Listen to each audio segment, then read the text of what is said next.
नमस्कार मेरे मित्र भाइयों बहनों, प्रभु यीशु मसीह के मधुर नाम में आप सभी को प्रेमी सलाम। प्रभु यीशु मसीह आप सभी को आशीषित करें और लगातार आगे की ओर बढ़ते चले जाए।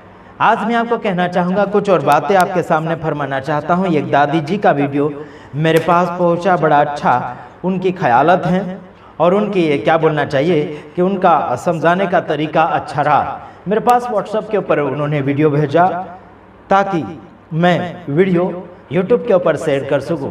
दादी जी का मैं धन्यवाद करता हूं। प्रभु आपको आशीष करें और आपके कुछ कहने से कुछ लोगों का जीवन में सुधार और आशीष आ जाए, यही हम मनोकामना करते हुए आगे की ओर हम वीडियो डालेंगे।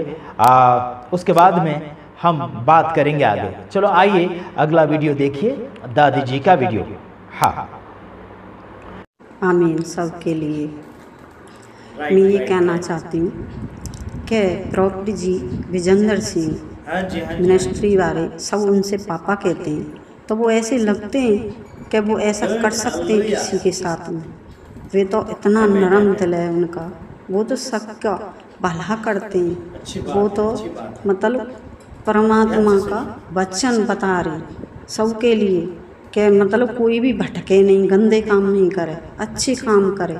तो वो गंदा काम कर सकते हैं सब मतलब उनके पीछे पड़ गए। आप भगवान से डरो, परमात्मा से डरो कि पहले विनय जो यीशु मसीह है विनके साथ में भी ऐसा ही किया था और अब इनके साथ में ऐसा कर रहे हैं। अब एक जने के पीछे मतलब कितने दुखी हैं, कितने परेशान हैं दुनिया में हैं, उस सबको बढ़िया रास्ता बता रहे हैं, अच्छी रास्ता बता रहे हैं। तो वो गंदा काम करेंगे? वो कभी नहीं कर सकते गंदा काम, कभी भी नहीं कर सकते। मैं विश्वास से कहती हूँ कि परमात्मा से वो बहुत डरते हैं और हम भी सब डरते हैं। ऐसा नहीं कर सकते हैं वो। भाई लोगों, आप तो नया का ध्यान दो और जी सारी योजना हमारी परमात्मा की थी कि माँ पे भक्त बुला रहे थे विनय के वचन उनके द्वारा वचन बताया जाए। तो वे वचन बताने गए और बाकायदा इज्जत से हमारा परमेश्वर इसी महीने में उन्हें लेके निकाल के नहीं लाएगा घर पे, और फिर वो वचन सगन से फिर बताएंगे। आमीन। हाँ, तो आपने वीडियो देखा। दादी जी ने पास्टर विजेंद्र सिंह के विषय में काफ़ी अच्छी बातें फरमाई हैं। वो उसे लोग पापा कहते हैं, यानी कि पापा का दर्जा दिया गया है, ऐसे करके उन्होंने दर्शाया है। तो वो पापा के समान जो व्यक्ति है वो कैसे बलात्कार कर सकता है, यानी कि बलात्कार नहीं कर सकता है। वो पापा उनके मिनिस्ट्री के लोग कहते हैं, वो बात अलग है। लेकिन मैं आप सभी को कहना चाहता हूँ कि उस दादी ने जो भी समझाया है वो अच्छी तरीके से समझाया है और परमेश्वर के वचन के अनुसार चलने के लिए आपको आगे की ओर समझना चाहिए और परमेश्वर के वचन को समझकर आगे की ओर बढ़ना चाहिए। आपको और मुझे प्रकाश की ओर दौड़ना है। जब प्रकाश की ओर आप दौड़ते चले जाएंगे, आपको अंधियारे से अलग होना पड़ेगा। मेरे भाइयों बहनों, जब प्रकाश आपके ऊपर आता है तब आप अंधियारे से दूर होते हैं। जैसे कि आपने सुना होगा कि जैसे अलग अलग चैनल के ऊपर मेरे वीडियोस डाल रहे हैं लोग और अलग अलग प्रकार से क्या बोलना चाहिए कि बहुत ही हमें अशुद्ध शब्द कहे जा रहे हैं हमारे शरीर के ऊपर, या फिर कुछ हमारे शब्दों के लिए और कुछ बहुत कुछ बोल रहे हैं। और मैं तो कहना चाहता हूँ उस क्या बोलना चाहिए पास्टर विजेंद्र सिंह को पकड़ाने वाले व्यक्ति ऐसे होते हैं जो मसीह समाज सही व्यक्ति है, और वो व्यक्ति उन क्या बोलना चाहिए कि पास्टर विजेंद्र सिंह के पकड़ाने वाले लोगों के साथ भी मिले हुए हैं और हमारा अलग अलग प्रकार से रिकॉर्डिंग लेकर वीडियो बना रहे हैं, डाल रहे हैं। हमने जो बातें करी कुछ लोगों के साथ, विरोधियों के साथ हमने बातें करी, जो पास्टर विजेंद्र सिंह के विरोधी है ना, जो फंसाने वाले लोग हैं, जिसको बोलते हैं रोकी, उसने मेरा रिकॉर्डिंग उस चंदन के चैनल के ऊपर डलवा दिया और चंदन बीच में आकर अनब सनब वहाँ पर बोल रहे हैं। और उनका ये बीच में बोलने का अधिकार तो नहीं है, लेकिन बीच में बस इसका आदत हो चुका है। दूसरे कुत्ते अगर भौंकते हैं तो दूसरा और कुत्ता भौंकता है। एक कहावत मैं आपको कहना चाहता हूँ। एक गांव में ऐसा था कि एक गांव में एक कुत्ता भौंकने लगा और उसकी आवाज़ को सुनकर दूसरे गांव में भौंकने लगे और उसकी आवाज़ को सुनकर तीसरे गांव में भौंकने लगे, फिर चौथे गांव में भौंकने लगे। तीसरे गांव में अगर भूखा तो चौथे गांव में भौंकना लगा। फिर ऐसा हुआ कि क्या बोलना चाहिए कि चौथे गांव वाला कुत्ता ऐसा सोचा कि मैं भूखा तो भूखा क्यों। वो सोचा कि चलो देखते हैं जो तीसरा गांव है वहाँ पर जाकर पूछता हूँ करके। एक कहावत है ना, कुत्ते बोलते तो नहीं है लेकिन एक कहावत है कि ऐसा वो तीसरे गांव में गया, वहाँ जाकर पूछा कि आप भाई क्यों भूखे आप।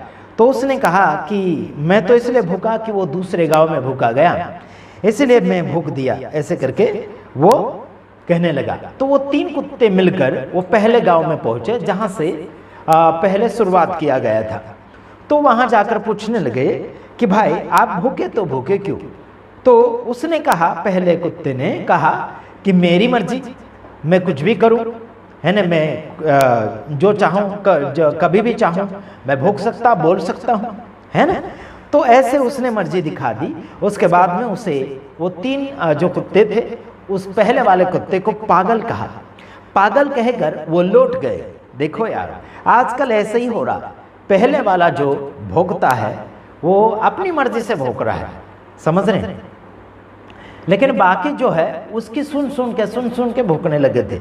जब सच्चाई को जान गए उसके बाद में पहले कुत्ते को पागल कहने लगे और वो पहला कुत्ता फिर शर्मिंदा होने लगा। मेरे भाइयों बहनों, अपनी मर्जी से आप कुछ भी हल्ला ना मचाएं। साथ ही साथ आप सभी को मैं कहना चाहता हूं, हल्ला मचाने वाले बहुत से ऐसे मसीह समाज के लोग भी आ चुके हैं जो अपने भाइयों बहनों को, परिवार को फंसाने लगे। तो आने वाले समय में बहुत सा चिट्ठा खोलने जा रहा हूं जिसमें आप सभी को बहुत ही समझने में अच्छा लगेगा।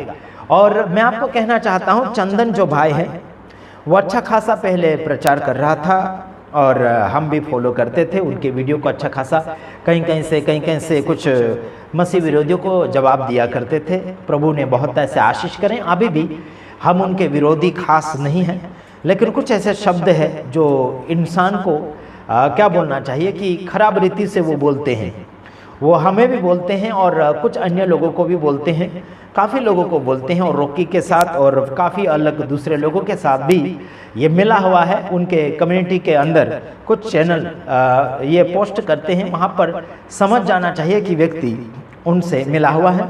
और साथ ही साथ अभी इनके अंदर बदलाव भी आ रहा है। इनको पछतावा हो रहा है कि पास्टर बजेंद्र सिंह को गिरफ्तार करवा दिया, या फिर क्या बोलना चाहिए, इतनी सज़ा नहीं मिलनी चाहिए थी। इनको ऐसा अफसोस हो रहा है और इनका मन में ये भी है कि पास्टर बजेंद्र सिंह छूटना तो नहीं चाहिए, लेकिन बस ये मन हल्का कर रहा है। ये क्या बोलना चाहिए, इनका चश्मा वाला, ये बड़े चश्मा वाला पास्टर है जिसका नाम मुझे याद नहीं आता, इसलिए चश्मा वाला बोल दिया, ठीक है। इसका नाम है विजय उमायल, जो अभी पछतावा हो रहा है इसको, क्योंकि पवित्र आत्मा अभी बोल रहा होगा ना कि ऐसे गलत किया तुम लोगों ने। तो ये लोग सब मिलकर कुछ गड़बड़ियाँ करी हैं।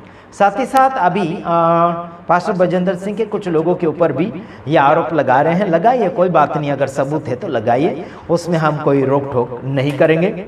अगर मुझे भी सबूत मिल गया तो मैं किसी की भी बाकी नहीं छोड़ूंगा, चाहे वो कोई भी हो, घर का हो या बाहर का हो। मुझे कुछ पता चला है, कुछ लोगों ने कहा है कि पास्टर बजेंद्र सिंह के ही कुछ करीबी रहने वाले कुछ लोगों ने कुछ गड़बड़ी करी है और कुछ लोग जो निकल गए हैं टीम से, पास्टर बजेंद्र सिंह के टीम से निकल गए हैं, है ना। कुछ लोग जो नेपाल में जाकर छिपे हुए, मेरे पास समाचार पहुंचा है। मेरे जो कुछ फॉलोवर्स हैं, पास्टर बजेंद्र सिंह के फॉलोवर्स हैं, उन्होंने कहा है कि एक व्यक्ति जो है पास्टर बजेंद्र सिंह के साथ जो जुड़ा था वो भागकर छुपा हुआ सारे प्रूफ ले जाकर, जो ऑफिस के अंदर वाले कुछ प्रूफ है वो लेकर भागा हुआ, वो नेपाल के अंदर छिपा हुआ है। वहाँ की एक बहन ने हमें जानकारी दी है। तो मैं आपको कहना चाहता हूँ कि पास्टर बजेंद्र के साथ में रहने वाले काफ़ी लोग बजेंद्र सिंह पास्टर के दगेबाजी है, लेकिन पास्टर बजेंद्र सिंह को मालूम नहीं है, ठीक है। इतना ध्यान रखना मेरे तमाम भाइयों बहनों जो भी मेरी आवाज़ को सुन रहे हैं, तो ध्यान रखना। चंदन जो है, मेरा रिकॉर्डिंग उसके चैनल के ऊपर डाला है और कुछ कुछ बीच में बोल रहा है और मेरे बारे में उसने काफ़ी बातें छेड़ी। लेकिन एक बात मैं आपको कहना चाहता हूं कि बोलता है कि कोई फूंक मार देगा आशीष को तो आशीष उड़ जाएगा, गिर जाएगा, ऐसे ये कहता है। तो ये कहने का इसको शोभा देता है क्या? देखो मेरा शरीर दुबला पतला है लेकिन इतना हल्का भी नहीं कि किसी के फूंक से गिर जाए। समझ में आता कि नहीं आता? अभी मैं पंखे के नीचे बैठा हूं, किसी व्यक्ति के फूंक से ज्यादा तो पंखा होता है, तो पंखे से मैं उड़ क्यों नहीं रहा? कागज के समान क्यों नहीं उड़ रहा? एक पतंग के समान क्यों नहीं उड़ रहा? पंखा मेरे ऊपर चालू है, ठीक है, पंखा मेरे ऊपर चालू है। और हो सके तो बाद में कभी दूसरे वीडियो में आऊंगा तो कूलर चालू करके मेरी ओर घुमाकर मैं आपको बताऊंगा कि वो उड़ता कि नहीं उड़ता मैं, है ना। ये झूठा व्यक्ति सबसे बड़ा झूठा व्यक्ति है, दुनियावादी बातें करके इंसान को बस क्या बोलना चाहिए, गुस्सावादी बनाना चाहता है, नफरती बनाना चाहता है और चिड़चिड़ा और मजाकी बनाना चाहता है। बस इसके कुछ यूट्यूबर वाले हैं वो बस मजाकी हैं और बॉडी लैंग्वेज का ठिकाना नहीं है और क्या बोलना चाहिए कि विरोध करने का भी इनको बराबर नहीं आता है। तो कोई बात नहीं, जैसा भी आता है आप कीजिएगा, हम आपके विरोधी नहीं हैं। प्रभु आपको आशीष करें और प्रभु आपको क्षमा भी करें और हो सके तो आपकी ज़िंदगी को प्रभु और लंबी ज़िंदगी दें। कोई आपको मारे ठोके नहीं, आपके ऊपर कोई हमला ना करें, यही हम चाहते हैं। ये रॉकी के साथ मिला है ना। आने वाले दिनों में मालूम नहीं उसका क्या, ये रॉकी भी दुश्मन बन सकता है ना। जब तक रोटी कपड़ा मकान एक दूसरे के द्वारा ये मिल बांट कर खा रहे हैं तो है ना, तब तक इनकी दाल थोड़ी सी गल रही है। उसके बाद में इनको अभी समझ लीजिए अभी मसाला नहीं मिल रहा है, तो मेरा रिकॉर्डिंग वीडियो निकाल कर बस बीच बीच में ये टोकने का काम करता है चंदन, है ना। जितने भी चंदन के वीडियो या फिर यूट्यूब के अंदर जाकर देखते हैं मेरे वीडियो, तो बस आप समझ जाना मेरे फोटो रखकर अपने चैनल के ऊपर और लोगों की संख्या बढ़ा रहा है और साथ ही साथ मैं कहना चाहता हूँ बीच बीच में ये टोक रहा है। इसका क्या काम है? अगर मैं किसी के साथ में रिकॉर्डिंग में बात कर रहा हूँ तो इसका क्या काम है? इसका बीच में आने की ज़रूरत ही क्या है? और बीच में आपको संदेश आपके हिसाब से है ना बनी बनावटी बातें बोलकर कुछ गड़बड़ियाँ कर रहा है चंदन। तो बस कोई बात नहीं, कर लीजिए, कोई टेंशन नहीं हमें। प्रभु आपको आशीष करें और कुछ अनब सनब शब्द भी आपके हैं तो कोई बात नहीं, बोल लीजिएगा। जब तक आपका बोलने की इच्छा है तब तक बोल लीजिएगा। प्रभु आपको आशीष करें। लोग मुझे जानते हैं, लोग मुझे समझते हैं कि मैं किस टाइप का व्यक्ति हूँ, है ना। जहाँ सही है वहाँ क्या करता हूँ मैं और जहाँ गलत है वहाँ क्या करता हूँ मैं, लोग ज़रूर समझते हैं और जानते भी हैं मुझे। आपके कहने से मेरा कोई घाटा नहीं हो जाएगा और ना ही कोई बढ़ जाएगा। और मैं रुपए कमाने के लिए बिल्कुल नहीं बैठा हूँ यूट्यूब के ऊपर, इतना याद रखना। मैं आपके जैसा नहीं हूँ झूठ बोल कर, है ना, वाफा फैला कर अपने ही लोगों को, अपने ही पार्टी को, क्या बोलना चाहिए, अपने ही प्रभु के लोगों को, है ना, जेल करवाने की कोशिश करता है, लोगों को बिछड़ाने की कोशिश करता है, सेवा कलिशा बंद करवाने की कोशिश करता है ना। ऐसी इसकी हरकतें हैं। विरोध करो तो यार थोड़ा हिसाब से विरोध करो किसी का भी, है ना। तो इसका जो क्या बोलना चाहिए, वो बाप जो बन बैठा है विजय इमानुएल, वो भी बस बाइबल से निकल चुका है। अभी उसको पछतावा हो रहा है कि पास्टर बजेंद्र सिंह अगर जेल में चला गया तो उसे दुख है, अभी दुख हो रहा है उसको। पहले मज़ा आ रहा था, बोलता था कि मुझसे माफ़ी मांगेगा तो मैं प्रार्थना करूँगा तो जेल से रिहा हो जाएगा करके ये विजय इमानुएल कह रहा था, है ना। आपका कितने भी प्रार्थना करने से वो नहीं निकलेगा मेरे भाइयों बहनों। आपकी प्रार्थना की ज़रूरत नहीं है। आप बजेंद्र सिंह के लिए प्रार्थना मत करो, है ना। मैं विजय इमानुएल को बोल रहा हूँ, आपकी प्रार्थना की हमें ज़रूरत नहीं है। पास्टर बजेंद्र सिंह के लिए कोई ज़रूरत नहीं। उसके फॉलोवर्स लाखों हज़ारों करोड़ों के अंदर है और मेरे पास जब फ़ोन करते लोग, मुझे पता चलता है कि उसके दीवाने कितने लोग हैं, है ना। अरे देश विदेश से फ़ोन आते हैं मेरे पास, देश विदेश से, है ना। भारत की तो बात अलग बात है, लेकिन बाहर देश से भी फ़ोन करते हैं। मेरे पास इजराइल से भी फ़ोन आया, है ना। इजराइल में एक लड़का है, वो लड़का पास्टर बजेंद्र सिंह की सभा में जाकर जिंदगी को पाया है ना।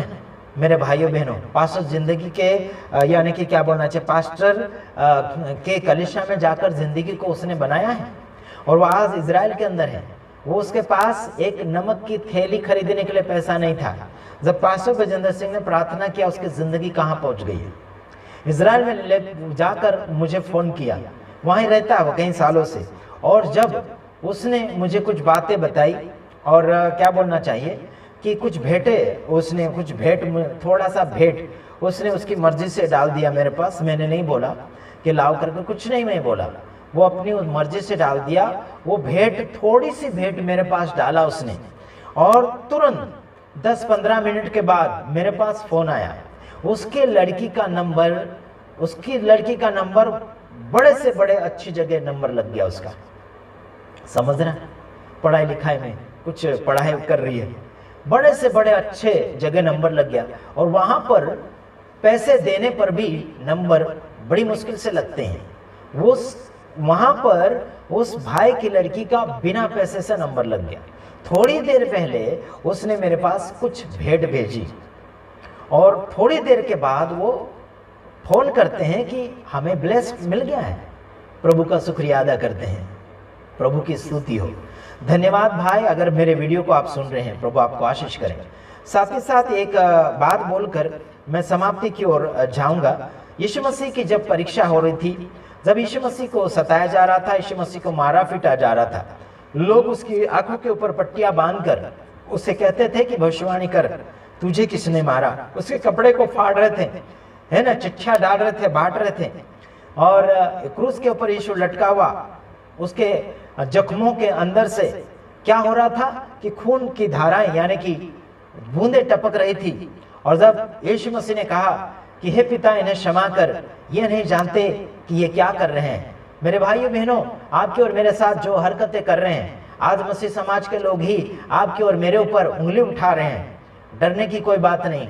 इतना याद रखना कि वचन में लिखा है कि आपने ही सताएंगे, माँ बहन का नहीं होगा, है ना, माँ बेटी की नहीं होगी, क्या बोलना चाहिए, बेटा माँ का नहीं होगा, बाप बेटा का नहीं होगा। मतलब बहुत सी बातें आ रही है मेरे भाइयों बहनों। जो रोकी जो है वो अपने माँ बाप का नहीं है ना, नहीं बन रहा। वो बोलता है कि मेरे माँ बाप नहीं है, बोलता है कि क्या बोलना चाहिए कि ऐसे कैसे बोल दिया। बहुत सी इसकी झूठी बातें आ रही, आने वाले वीडियो में मैं लेकर आऊंगा। पुलिस के साथ भी वो झगड़ा कर रहा है। फिर वो कुछ नस्ली चीज भी सप्लाई किया करता था, उसी के वजह से जेल भी घूम कर आया है ना। बहुत सारे ऐसे प्रूफ मेरे सामने आ रहे हैं। उसका वकील भी कुछ बयान दे रहा है, बहुत सारे बयान मेरे सामने आ रहे हैं, क्योंकि उसका चरित्र और उसके भूतकाल बैकग्राउंड के बीच में यानी कि पीछे वो कैसा था मेरे भाइयों बहनों, है ना। मैं तो सामने बातें रखकर बात करता हूँ। कुछ लोग ऐसे करते कमेंट में कुछ अनब सनब बातें लिखते, मेरे बारे में भी कुछ अलग अलग जगह कमेंट के अंदर लिखते हैं, तो वो कमेंट देखकर लोग वीडियो बना देते हैं। ऐसा नहीं चलता है मेरे भाइयों बहनों। सबूत लाओ ना, मैं आने वाले वीडियो में सबूत लेकर आऊंगा। इस रोकी का ये कुछ नस्ली चीजें भी बेचता था और उसके वजह से जेल खाने में कैद था, और उसका वकील भी कुछ बता रहा, और पुलिस के साथ भी इसका झगड़ा हो रहा था। फोन के अंदर धमकियां दे रहा था पुलिस को भी, यानी कि वो किसी को भी धमकियां देता है ना। दिखने में तो बस दुबला पतला व्यक्ति है मेरे जैसा, है, लेकिन ये दिमाग के अंदर, इसके अंदर शैतान बहुत घुसा हुआ है, और कुछ मसीह समाज के लोगों को भी वो अपने काबू में करके रखा है। उनके साथ मिलकर कुछ गद्दारी फैला रहा है। तो मैं आपको बताना चाहता हूँ, जो भी आप कार्य करते हैं प्रभु के नाम से करें और आगे की ओर बढ़ें, और लोगों को सही मार्गदर्शन में लेते चले जाइएगा। आपका शरीर पतला है, मोटा है, ताजा है, कोई बात नहीं, उसके साथ आप रहिए। जिंदा तो हैं आप, है ना। आज है तो सही आपके पास शरीर, क्या है ना। कुछ लोग उल्टा सुल्टा बोलते हैं शरीर के नाम से, ऐसा है वैसा है, फलाना ढेकना। कोई बात नहीं, आपको बोलने की इच्छा है तो बोल सकते हैं, आपके जबान को हम पकड़ नहीं सकते। बस आपको अच्छा लगता है तो आपको खुशी मिलती है ऐसे शब्द, गंदे शब्द बोलने के लिए, तो बोलिए, कोई बात नहीं। आपकी खुशी है ना, आपकी खुशी बनाते रहिए, खुशी करते रहिए, कोई हरकत नहीं, है ना। बाद में परमेश्वर नकली खुशी का, है ना, आपको तब बता देगा, तब पता चलेगा कि आपको नकली खुशी मनाने में क्या मिलता है। चलो ठीक है, बस इतना ही। प्रभु आप सबको आशीष करें, आगे बढ़िए। धन्यवाद, आमीन।